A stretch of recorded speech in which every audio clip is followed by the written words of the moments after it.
প্রিয় সতীর্থ ও বন্ধু তামিম ইকবাল অসুস্থ, জন্মদিনের বিশেষ দিনেও তাই আনন্দে নেই সাকিব আল হাসান।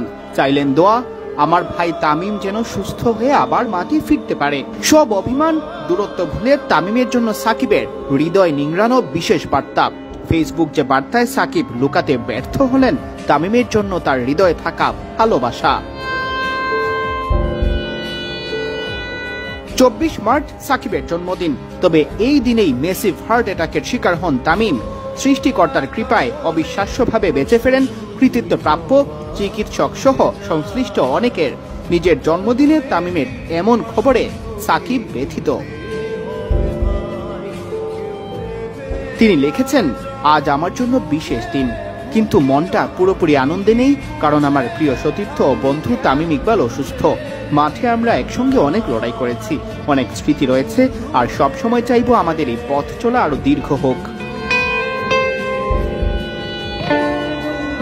তামিমকে বাংলাদেশ ক্রিকেটের অন্যতম বড় শক্তি আখ্যা দিয়ে সাকিব জানান, তামিম, তুমি বাংলাদেশের ক্রিকেটের অন্যতম বড় শক্তি।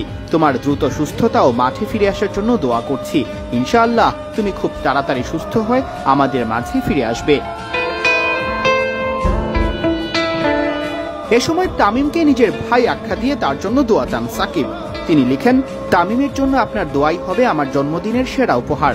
দোয়া করবেন আমার ভাই তামিম যেন দ্রুত সুস্থ হয়ে আবার মাঠে ফিরতে পারে। এর আগে বিডি ক্রিক টাইমের মাধ্যমে অনেকেই জানতে পারেন তামিমের জন্য দোয়া চেয়েছেন সাকিব। সন্ধ্যায় জন্মদিন উপলক্ষে ভক্তদের আয়োজিত এক অনুষ্ঠানে বিডি ক্রিক টাইমকে দেওয়া ভিডিও বার্তায় সাকিব বলেন, বললাম যে আশা করি তামিম তাড়াতাড়ি সুস্থ হয়ে যাবে। আপনারা সবাই অত্যন্ত দোয়া করবেন ওর পরিবারের জন্য। ডিফিকাল্ট টাইম যেন ভালোভাবে পার হয়ে যেতে পারেন।